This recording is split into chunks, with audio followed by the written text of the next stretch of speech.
ये है आपका प्रकाश का परावर्तन और अपवर्तन से संबंधित प्रश्न, जो कि आपके बोर्ड की दृष्टि से बहुत इंपॉर्टेंट है। जैसा कि देखिए जो भी क्वेश्चन लिया गया है वो आपका बोर्ड मॉडल है। तो चलिए बिना टाइम गवाए हुए ही हम लोग क्या करते हैं, प्रश्न को देखते हैं कि 26 नंबर मेरा प्रश्न क्या बोल रहा है। जैसा कि बोल रहा है कि प्रतिबिंब का आकार हमेशा बराबर है तो दर्पण होंगे।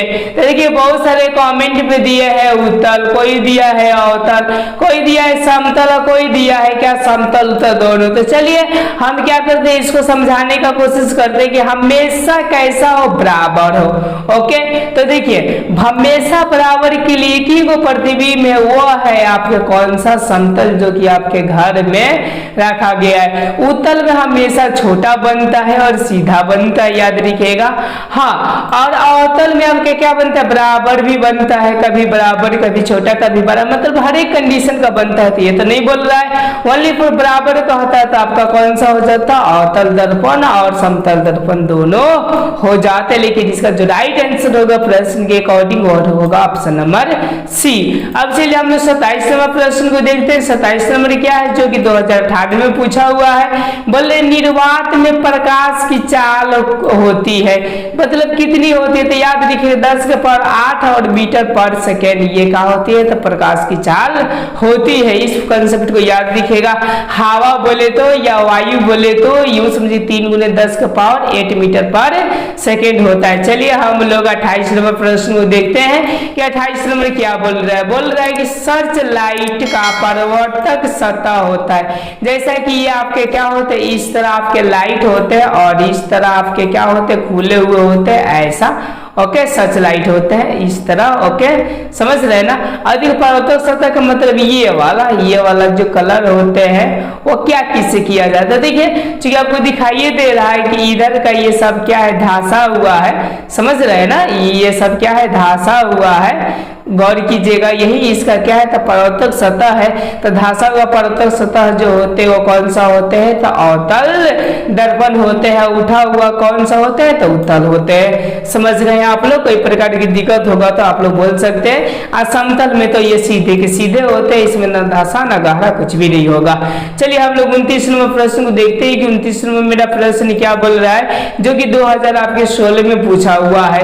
देखिए बोल रहे कि किस लेंस के द्वारा केवल काल्पनिक प्रतिबिंब बनता है, ओनली फॉर काल्पनिक। यहाँ पर 12 छोटा कुछ क्या भी सेंस नहीं दे रहा, ओनली फॉर काल्पनिक मतलब आभासी। ओके, तो याद रखिए जो आभासी हमेशा बनता है वो बनता है उत्तल लेंस, सॉरी ये दर्पण हो जाएंगे। ओके, लेकिन लेंस की बात की जाए ओके, तो याद रखिएगा अवतल लेंस में बनता है हमेशा क्या, तो काल्पनिक प्रतिबिंब। इस पॉइंट को आप लोग याद रखिएगा। चलिए अब हम लोग 30 नंबर प्रश्न को देखते हैं कि 30 नंबर मेरा प्रश्न क्या बोल रहा है। जैसा कि आपको स्क्रीन पर दिखाई दे रहा है, बोल रहा है कि परिवर्तन के नियमों से आधारित होती है, मतलब कौन आधारित है परिवर्तन के नियम से। तो चूंकि आप जानते हैं कि कोण आई और बराबर क्या होते हैं, कोण आर होते हैं, मतलब आपतन कोण और यूं समझिए परिवर्तन कोण दोनों के दोनों क्या होते हैं, बराबर होते हैं, कि मतलब ये हो जाएंगे आपतन कोण और परिवर्तन कोण बराबर होते हैं। 30 का ऑप्शन नंबर ए क्या हो जाएंगे, आंसर हो जाएंगे। चलिए हम लोग 31 नंबर प्रश्न को देखते हैं कि जैसा कि आपको यहाँ पर दिया हुआ है 31 नंबर जैसे क्या दिया है। तो देखिए क्वेश्चन बोल रहा है आपका कि लेंस में मुख्यतः फोकस की संख्या कितनी होती है, फोकस कितनी होती है। चूंकि जानते हैं कि 2 गो गोला से बनाया जाता है आपके लेंस। ओके, तो एगो ये हो गया, तो एगो ये हो गया, मतलब को गो हो गए, 2 गो हो गए। यानी लेंस की फोकस याद रखिएगा हमेशा कितनी होती है, तो 2 होती है। चलिए अब हम लोग 32 नंबर प्रश्न को देखते हैं कि 32 नंबर मेरा प्रश्न क्या बोल रहा है। बोल रहा है कि एक अवतल दर्पण की फोकस दूरी 10 सेंटीमीटर है। चलिए तो इसकी वक्रता त्रिज्या क्या होगा, वक्रता त्रिज्या का मतलब आर कितना होगा। तो गौर कीजिएगा ये कौन सा लेंस है आपका, अवतल है, ऐसा कर ओके, और फोकस दूरी 10 है। तो चूंकि जानते हैं कि फोकस दूरी के दुगुना आपका वक्रता त्रिज्या होता है, मतलब ये, तो ये का मतलब क्या 10 और दोनों को हम लोग कर देंगे तो 10 10 कितना हो जाएगा 20। ओके, अब देखिए यहाँ पर कोई भी चीज को मैथी में ऑप्शन में माइनस प्लस का कंसेप्ट नहीं दिया है तो छोड़ देंगे, लेकिन अगर माइनस का प्लस का दिया होता तो हमेशा ये किस में होंगे तो माइनस में होंगे, यानी इसका जो राइट आंसर हो जाएगा 32 का ऑप्शन नंबर क्या हो जाएगा बी हो जाएगा 20 सेंटीमीटर। चलिए अब हम लोग 33वां प्रश्न की बात करते हैं जो कि 2015 और 16 दोनों में कंटिन्यू पूछा हुआ है। क्या है आपका प्रश्न, जैसे कि बोल रहे हैं समतल दर्पण द्वारा बाना प्रतिबिंब होता है, तो मतलब समतल दर्पण द्वारा कैसा प्रतिबिंब बनता है, तो याद रखिएगा समतल और आपके कौन से अवतल दर्पण दोनों के दोनों जो होते हैं उत्तल दर्पण जो होते हैं हमेशा काल्पनिक ही प्रतिबिंब बनाते हैं, यानी इसका राइट आंसर हो जाएगा ऑप्शन नंबर बी हो जाएगा। चलिए अब हम लोग 34वें प्रश्न को देखते हैं कि जैसा 34वें में क्या बोल रहा है, ये बोल रहे हैं कि काल्पनिक प्रतिबिंब होता है, काल्पनिक प्रतिबिंब हमेशा याद रखिएगा सीधा होता है और वास्तविक प्रतिबिंब हमेशा कैसा होता है तो उल्टा होता है, तो इसका जो राइट आंसर हो जाएगा वो ऑप्शन नंबर क्या हो जाएगा ए हो जाएगा। अब चलिए हम लोग 35वें प्रश्न को देखते हैं कि 35वें में क्या बोल रहा है, ये बोल रहा है 35वें कि प्रकाश के अपवर्तन के कितने नियम होते हैं। अब देखिए परावर्तन अपवर्तन दोनों के जो नियम होते हैं याद रखिएगा 2 होते हैं, जो कि ये भी कंटिन्यू पूछा 2015 भी पूछा है 2016 में भी पूछा हुआ है। अब चलिए हम लोग 36वें प्रश्न को देखते हैं कि 36वें में मेरा प्रश्न क्या बोल रहा है, बोल रहा है कि गोलीय दर्पण में फोकास्तरण के मतलब कि F और वक्रता त्रिज्या के मतलब कि R के बीच में क्या संबंध होता है, तो जो वक्रता त्रिज्या होता है वो 2F के समान होते हैं, तो देखिए इसमें से जो होंगे वो आप लोग टिक मार सकते हैं। तो देखिए तो इसमें कोई है नहीं है, तो देखिए F बराबर क्या हो जाएंगे, ऐसे जब ये गुना में है तो भाग में आएंगे तो क्या हो जाएंगे R/2, तो देखिए मेरे ख्याल से ये वाला दिखाई दे रहा है ऑप्शन नंबर सी R और बट्टी क्या दिखाई दे रहा है 2, यानी 36 का राइट आंसर हो जाएगा ऑप्शन नंबर सी हो जाएगा। अब चलिए हम लोग अब 37वें क्वेश्चन को देखते हैं। 37वें में क्या बोल रहा है, बोल रहे हैं कि प्रकाश के परावर्तन के कितने नियम हैं, जो कि 2015 और 16 में कंटिन्यू पूछा हुआ। तो मैंने बताया कि अपवर्तन परावर्तन दोनों का जो नियम होते हैं वो हमेशा कितने होते हैं तो 2 होते हैं, समझ रहे। अब चलिए हम लोग नेक्स्ट प्रश्न 38 नंबर को समझ चलिए। जैसे कि आपको 38वां प्रश्न दिखाई दे रहा है कि अवतल लेंस का आवर्धन होते हैं, आवर्धन के मतलब यूं समझिए कि क्या जी आपका तो माइनस यूं समझिए कि लेंस पूछ रहा है तो प्लस में हो जाएंगे भी और बट्टे क्या हो जाएंगे आपके यू हो जाएंगे, हमेशा याद रखिएगा। ओके, तो यानी यूं समझिए कि इसका जो राइट आंसर हो जाएगा वो ऑप्शन नंबर कौन सा हो जाएंगे डी हो जाएंगे, भी बटे क्या हो जाएंगे आपके तो यू हो जाते हैं। कोई प्रकार की दिक्कत, हाँ अगर यहां से लेंस ना कहकर दर्पण बोले तो याद रखिएगा माइनस भी बटा क्या होते हैं तो यू होते हैं, ये भी कंसेप्ट को आप लोग याद रखिएगा। चलिए हम लोग 39वें प्रश्न को देखते हैं। जैसा कि बोल रहा है कि किसी बीम का वास्तविक तथा असमान साइज का प्रतिबिंब प्राप्त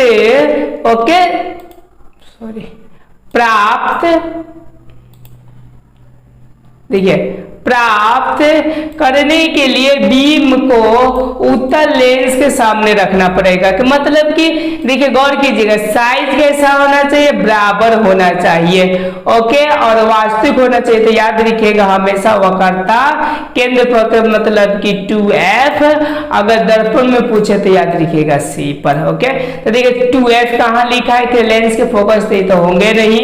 ओके, लेंस फोकस दूरी की दुगुनी दूरी का मतलब वही हो गया 2F, यानी इसका जो राइट आंसर हो जाएगा वो ऑप्शन नंबर बी हो जाएंगे। अब चलिए हम लोग नेक्स्ट प्रश्न को देखते हैं। 40 नंबर क्या बोल रहा है, जो कि ये 2016 में भी ये प्रश्न किया हुआ है। बोल रहा है कि किसी माध्यम के अपवर्तनांक का मतलब म्यू का मान होता है, म्यू का मान आपका कितना होता है, चूंकि जानते हैं ये समझिए परिवर्तन की दूसरा नियम है जिसको स्नेल का नियम बोलते हैं, तो आई और बटे क्या होते हैं आर होते हैं, बस यहाँ पे क्या लगा दी जाती है तो साइन लगा दी जाती है, साइन का हिंदी आपका जाया होता है। ओके, समझ पा रहे हैं आप लोग? ओके, तो साइन आई बटा साइन आर, यानी ऑप्शन नंबर कौन सा हो जाएंगे? बी इसका राइट आंसर हो जाएंगे। चलिए हम लोग 41 नंबर प्रश्न को देखते हैं कि 41 नंबर क्या बोल रहा है। जैसा कि आपको दिखाई दे रहा है कि दाढ़ी बनाने में कौन सा दर्पण उपयुक्त होता है, तो मतलब कि जो हम लोग दाढ़ी ओढ़ी बनाते हैं तो मतलब कि चेहरा कैसे देखना है? 12 देखना है। तो देखिए ये जो होते हैं आपके समतल, ये हमेशा बराबर होते हैं और के उत्तल में हमेशा छोटा बनते हैं, लेकिन आपके जो अवतल में होते हैं, यदि वस्तु को हम लोग ऐसा रखें ना कि ये फोकस के नीचे अंदर में रखा है तो हमेशा याद रखिएगा 12 बनेंगे, जो कि दाढ़ी बनाने के लिए क्या किया जाता है? प्रयुक्त किया जाता है। यानी ऑप्शन नंबर कौन सा हो जाएंगे? आपके सी हो जाएंगे। अब चलिए हम लोग 42 नंबर प्रश्न को देखते हैं कि 42 नंबर मेरा प्रश्न क्या बोल रहा है? बोल रहा है कि निम्नलिखित में कौन सा पदार्थ लेंस बनाने के लिए प्रयुक्त नहीं किया जाता है? मतलब लेंस उसमें यूं समझिए कि उस पदार्थ से नहीं बना सकते। देखिए जल से बना सकते क्योंकि परावर्तक होता है, बने यूं समझिए पारदर्शी होता है। ओके, कांच भी पारदर्शी होता है, बनाया जा सकता है। कोई प्लास्टिक भी पारदर्शी होता है, पर मिट्टी आपकी पारदर्शी नहीं होती है। कि मतलब राइट आंसर ऑप्शन नंबर कौन सा हो जाएंगे? आपके डी हो जाएंगे। अब चलिए अब हम लोग 43 नंबर प्रश्न को देखते हैं कि 43 में क्या बोले? बोल रहे 2D क्षमता वाले लेंस का फोकांतरण होता है कि मतलब एफ बराबर क्या होता है? तो चूंकि आप लोग जानते हैं ओके कि लेंस सूत्र बराबर क्या होते हैं, यानी डी बराबर क्या होते हैं। चलिए मैं यहां से लेकर इसको सॉल्व करता हूं। डी बराबर होते हैं आपका 1 और बटा क्या होता है? एफ होते हैं। ये हमेशा किस में होते? सेंटीमीटर में करने के लिए यहाँ पर 0 और 0 यहाँ पर डाल दिया जाता है। गौर कीजिए 2 बोल रहा है तो यहाँ पर हम लोग क्या कर देंगे? 2 कर देंगे और बराबर यहाँ पे कितना लिख देंगे? हम लोग 100 लिख देंगे और यहाँ पे f कर देंगे। तो गौर कीजिएगा और ये से क्या होगा? आपका कट जाएगा तो कितना आएगा आपका? 50। तो इसमें का जो 50 होगा वही आपका क्या हो जाएंगे? राइट आंसर हो जाएंगे। यानी ऑप्शन नंबर ये जो डी हो जाएंगे ये क्या हो जाएंगे? आपका राइट आंसर हो जाएंगे। ओके, अब चलिए हम लोग अब 44 नंबर प्रश्न को देखते हैं। ये यदि वीडियो अच्छा लगे तो इसी बात पर लाइक ठोक दीजिए। अगर मेरे यूं समझिए मेरे से नहीं जुड़े हैं तो सब्सक्राइब जरूर करें और मेरे साथ जुड़ जाए। अब देखिए 44 नंबर प्रश्न क्या बोल रहा है? मतलब किस दर्पण से वस्तु का 12 प्रतिबिंब बनता है? कि मतलब कौन ऐसा दर्पण है जो 12 प्रतिबिंब बनाने में सक्षम है? तो समतल जो होता है वो हमेशा क्या करता है? तो छोटा, इसमें बराबर ही बनाता है और उत्तल हमेशा छोटा ही बनाता है। तो जो बनाने की जो क्षमता होती है वो कौन सी होती है? तो अवतल में होती है। Right answer option number B हो जाएगा। अब चलिए हम लोग 45 नंबर प्रश्न को देखते हैं कि 45 में क्या बोल रहा है। जैसा कि बोल रहा है कि 1 मीटर फोकस दूरी वाले उत्तल लेंस की क्षमता होगी। मतलब उत्तल लेंस की कितनी क्षमताएं होती है किसने? 1 मीटर के लिए। जैसे कि मैंने सूत्र बताया था कि D बराबर क्या होता है? 1/f होता है। इसको सेंटीमीटर में कन्वर्ट करने के लिए ऊपर हम लोग 100 कर देते हैं। तो देखिए ये पूछ रहा है 1 के लिए, तो 1 और बराबर क्या हो जाएंगे? उत्तल लेंस पूछ रहा है इसलिए मैंने प्लस में लिए हैं इनको। ओके, और यहाँ पे क्या हो जाएंगे? आपका 100 और बटे क्या हो जाएंगे? f हो जाएंगे। तीसरी जब गुना कर देंगे ये इससे और ये इससे, यानी f बराबर क्या हो जाएंगे? आपका 100 हो जाएंगे। f बराबर क्या हो जाएंगे? आपके 100। ओके, इसका जो राइट आंसर होगा वो कितना होगा? आपका 100, लेकिन प्लस में होगा 100 सेंटीमीटर। और 100 सेंटीमीटर को हम लोग 1 डायऑप्टर, 1 मीटर के नाम से जानते हैं कि मतलब 1 डायऑप्टर हो जाएगा। इसका जो राइट आंसर होगा 45 का ऑप्शन नंबर बी हो जाएगा, 1 डायऑप्टर। चलिए अब हम लोग नेक्स्ट प्रश्न को देखते हैं। 46 नंबर प्रश्न क्या बोल रहा है जो कि 2013 में भी पूछा हुआ है। देखिए बोल रहा है कि एक उत्तल लेंस होता है, तो मतलब एक उत्तल लेंस कैसा होता है? ओके, जैसा कि आपको मैं इमेज में दिखा दूं कि उत्तल लेंस आपका कैसा होता है। देखिए ऐसा होता है, गौर कीजिएगा कैसा होता है? इस तरह कर कर और इस तरह कर कर, समझे। यानी बीच वाले मोटा होता है और किनारे किनारे आपके क्या होते हैं, पतले होते हैं। तो देखिए कौन सा ऑप्शन है। बोल रहे हैं कि सभी जगह समान मोटाई ये तो होंगे नहीं।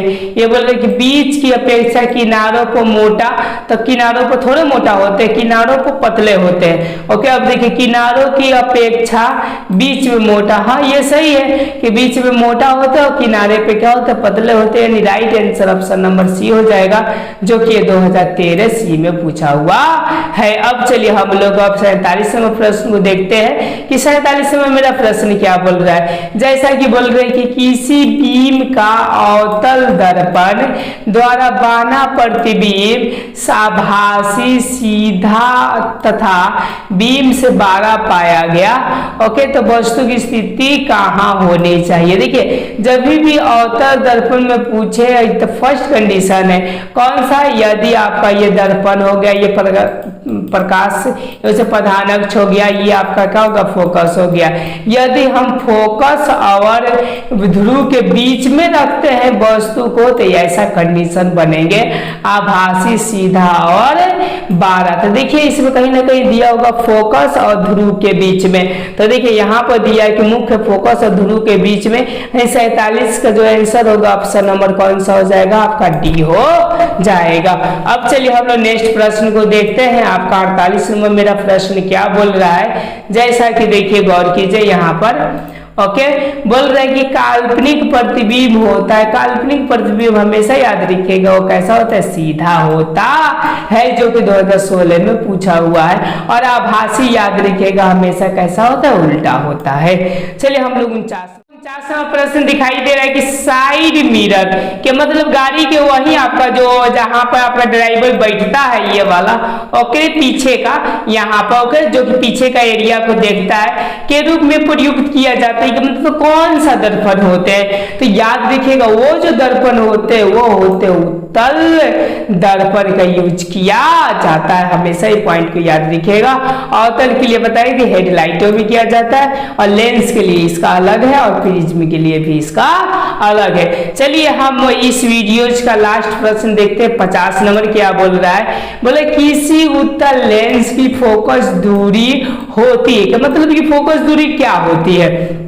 चूंकि उस समय से बताते आ रहे उत्तल के लिए हमेशा प्लस और अवतल के लिए हमेशा माइनस, और ये लेंस हो तो या दर्पण हो तो इसका जो राइट आंसर हो जाएगा वो ऑप्शन नंबर कौन सा हो जाएगा, ए हो जाएगा, प्लस वी होते हैं। ओके, चलिए 51 नंबर प्रश्न आपके लिए HW के रूप में देते हैं। इसका आंसर आप लोग कमेंट में दीजिएगा। बोल रहा है कि किस दर्पण से हमेशा वस्तु से छोटा प्रतिबिंब बनता है, जो कि 2011 में पूछा है, और सीधा किस में पूछा है, 22 में पूछा हुआ। तो इसका आंसर का मैं वेट करूंगा, कमेंट बॉक्स में आप लोग जरूर दीजिएगा। अगर वीडियो